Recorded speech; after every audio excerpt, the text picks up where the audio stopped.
Holidays-nale, adu namma GT Holidays da. GT Holidays, South India's #1 travel brand. You know you are special when you're with GT Holidays.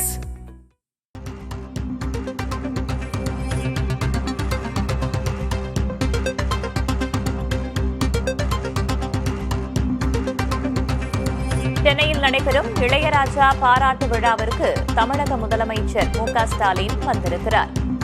விழா அரங்கில் நடிகர்கள் ரஜினிகாந்த், கமல்ஹாசன் ஆகியோரையும் முதலமைச்சர் மு.க. ஸ்டாலின் சந்தித்துள்ளார்.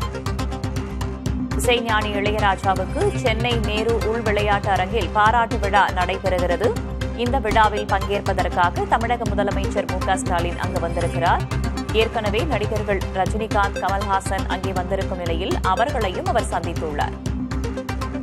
கூடுதல் தகவல்களை வழங்குவதற்காக செய்தியாளர் சுரேஷ் இணைந்திருக்கிறார். சுரேஷ், விரிவான தகவல்கள்.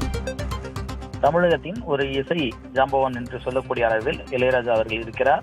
இசையில் பல்வேறு சாதனைகள் நிகழ்த்தி கொண்டிருக்கிறார். குறிப்பாக திரைத்துறையில் அவர் ஆயிரக்கணக்கான படங்களுக்கு இசையமைத்து மக்களை மகிழ்வித்துக் கொண்டிருக்கிறார். இப்படிப்பட்ட நிலையில் திரைத்துறையில் 50 ஆண்டுகள் பொன்விழா கண்டிருக்கக்கூடிய நிலையில் இளையராஜா அவர்களுக்கு பொன்விழா ஆண்டாக அரசு சார்பில் இந்த விழா என்பது சென்னை நேரு உள் விளையாட்டு அரங்கில் நடைபெறுகிறது.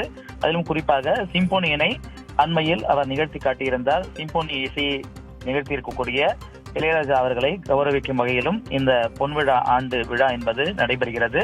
அரசு சார்பில் நடக்கூடிய விழாவில் தமிழ்நாடு முதலமைச்சர் அவர்கள் பங்கேற்று இளையராஜா அவர்களை பாராட்டி கௌரவிக்க இருக்கிறார். அதேபோன்று இந்த விழாவில் நடிகர் ரஜினிகாந்த், அதேபோன்று நடிகர் கமலஹாசன் உள்ளிட்ட திரைப்பிரபலங்களும் பங்கேற்கிறார்கள். தற்போதைய நிலையில் முதலமைச்சர் அவர்கள் விழா நடக்கக்கூடிய நேர் விளையாட்டு அரங்கிற்கு வருகை தந்திருக்கக்கூடிய நிலையில் விழா என்பது தொடங்கி இருக்கிறது. தொடர்ந்து இங்கு திரைத்துறையினரும் அதேபோன்று அரசியல் பிரமுகர்களும் பலரும் இந்த விழாவில் பங்கேற்றிருக்கிறார்கள். இளையராஜா அவர்களுக்கு அரசு சார்பில் நடைபெறக்கூடிய இந்த விழா என்பது ஒரு முக்கிய நிகழ்வாக பார்க்கப்படுகிறது. வேதவல்லி, வேறு யார் யாரெல்லாம் இந்நிகழ்வில் பங்கேற்றிருக்கிறார்கள் சுரேஷ்? குறிப்பாக நாம் பார்த்தோம் என்றால் அரசியல் கட்சியை சேர்ந்த நிர்வாகிகள் பலரும் இந்த நிகழ்வில் பங்கேற்றிருக்கிறார்கள். திரைத்துறையை சேர்ந்தவர்கள் அதிக அளவில் வருகை தந்திருக்கிறார்கள். அது மட்டுமல்லாமல் பலரும், அதாவது இசையை விரும்பக்கூடிய, இளையராஜா அவர்களை விரும்பக்கூடிய அவர்கள் ரசிகர்கள் என சொல்லக்கூடியவர்கள் ஆயிரக்கணக்கானோர் இந்த விழாவிற்கு வருகை தந்திருக்கிறார்கள். நேரு உள் விளையாட்டு அரங்கில் நடைபெறக்கூடிய இந்த விழா நிகழ்ச்சிக்கு குறிப்பிட்ட அளவில் மட்டுமே உள்ளே செல்வதற்கான அனுமதி பாஸ் எனக்கூடிய வழங்கப்பட்டிருக்கிறது. ஆகவே உள்ளே வரக்கூடியவர்கள் குறிப்பிட்ட அளவிலான மக்களுக்கு மட்டுமே அனுமதி வழங்கப்பட்டிருக்கிறது. அதே வேளையில் வெளியேவும் அவருடைய ரசிகர்கள் அதிக அளவில் வந்திருக்கிறார்கள் என்றே சொல்ல வேண்டும்.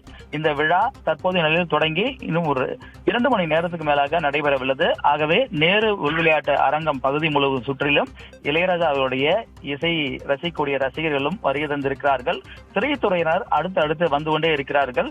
தற்போதைய நிலையில் இந்த பிரபலமான இந்த பகுதி இன்றைய தினம் நடைபெறக்கூடிய நிகழ்விற்கு முதலமைச்சர் அவர்கள் தலைமையில் நடைபெறக்கூடிய இந்த அரசு விழாவிற்கு தமிழ்நாடு முதலமைச்சர் நேரில் வந்து கௌரவிக்க இந்த நிகழ்வில் பங்கேற்றிருப்பது முக்கியமானது. அது மட்டுமல்லாமல் பல அமைச்சர்கள் மற்றும் கட்சி நிர்வாகிகள் பலரும் வந்திருக்கிறார், அரசியல் பிரபுகளும் வந்திருக்கிறார்கள். குறிப்பா நாம் பார்த்தோம் என்றால் கமலஹாசன் அவர்கள் மக்கள் நீதி மய்யத்தினுடைய தலைவர் அவர்கள் நேரில் வந்திருக்கிறார். அவர் திரைத்துறையிலும் இருக்கக்கூடிய அதே வேளையில் கட்சி தலைவராகவும் இருக்கிறார். நடிகர் ரஜினிகாந்த் அவர்கள் வந்திருக்கிறார். இது மட்டுமல்லாமல் மற்ற திரை பிரபலங்களும் பங்கேற்றிருக்கிறார்கள். வேதவல்லி, தகவல்களுக்கு நன்றி சுரேஷ்.